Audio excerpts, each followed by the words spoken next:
Saxo Bank's Market Call. Today it's Wednesday the 19th of December. I'm Christian Blåbjerg. Overnight bullets. Swiss adjusted retail sales were out yesterday, somewhat weaker than expected at 2.2% versus 5.2% expected. UK CPI was also out yesterday, pretty much in line. Month-on-month readings were 0.3% versus 0.3% expected. However, the year-on-year reading was out at 2.1% versus 2.2 expected. The Canadian CPIs was out somewhat stronger than expected, out at 0.3% versus 0.2% expected month-on-month, while the year-on-year reading was out at 2.5% versus 2.4% expected. The U.S. housing starts was out stronger than expected, out at 1187 versus 1176. However, we still consider this to be a very low level and probably going lower in the next readings. The U.S. building permits was also out higher than expected, out at 1152 versus 1150k expected, but also we expect this to edge lower. Market developments. The euro dollar is consolidating around 144.00, while we see Japanese yen weakness with risk appetite picking up.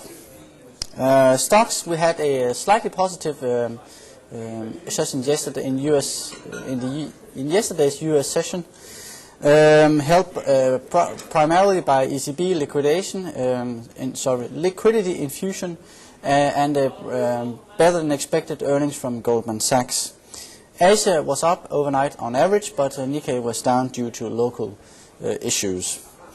We had fixed income that the treasuries was supported by the liquidity injection or infusion by the ECB, and we have commodities where oil is still getting support at $90 a barrel, while precious metals is lacking direction. So what's going on? Yesterday we had the ECB injecting 350 billion euros to the money market in order to lower interbank interest rates, and that they had some success in that, in the sense that the interbank interest rate declined by 50 basis points in the aftermath of the liquidity injections. We had yesterday also the Japanese government is revising growth forecast to 1.3% annualized from prior reading of 2.1%, and this is due to new restrictions on the legislation of housing starts. Japanese is on this edging lower. We had the US dollar crosses completely lost momentum in the past 50 to 60 hours.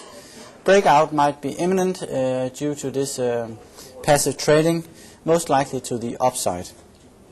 And as I said, US stocks was edging higher yesterday on good earnings results from Goldman Sachs and the ECB liquidity infusion.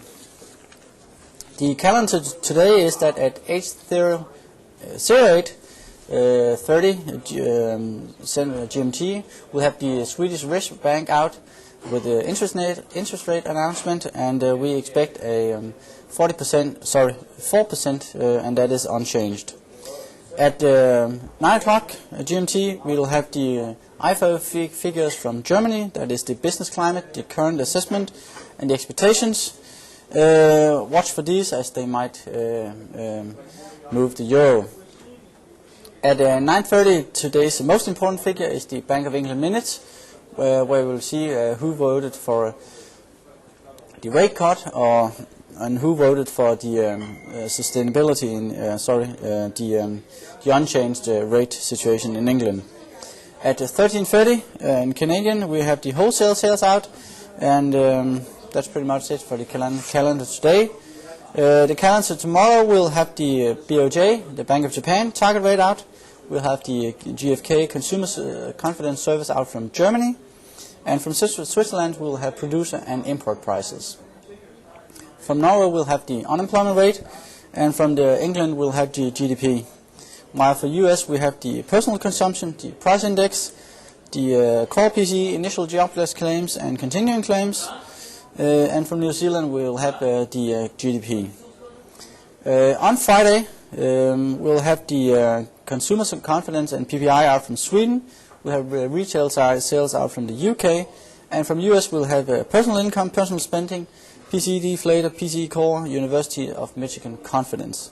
Please notice that the two numbers out, the numbers out from US tomorrow and Friday is the same headlines, but they are quarterly and monthly readings.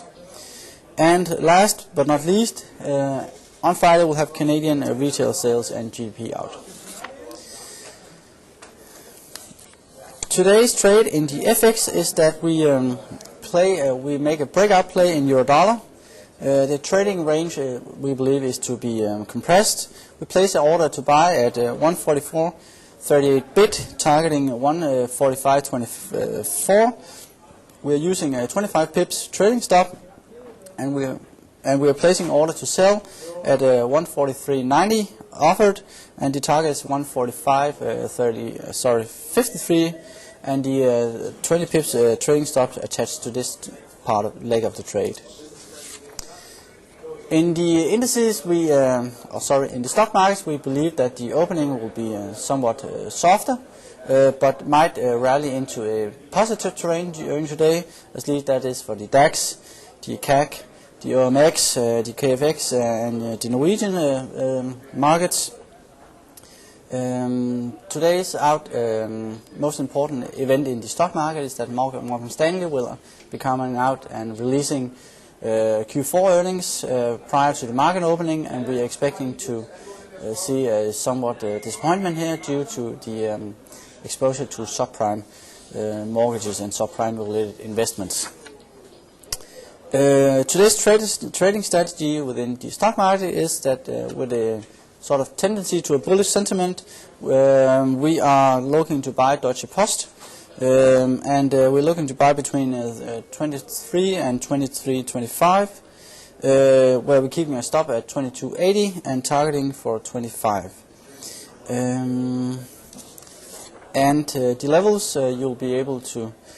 The major support levels is that in DAX we have an intraday support level at 78.05 and an intraday resistance at 79.50, while at the FTSE we have the intraday support at 62.50 and intraday resistance at 63.83, while the S&P 500 we have an intraday support at 14.33 and an intraday resistance at 15.17. At Nikkei overnight we expect the intraday support to be 14.800, while the intraday resistance will be at 15.800. That was all for the market call today. Thank you for joining us. We hope you see you tomorrow.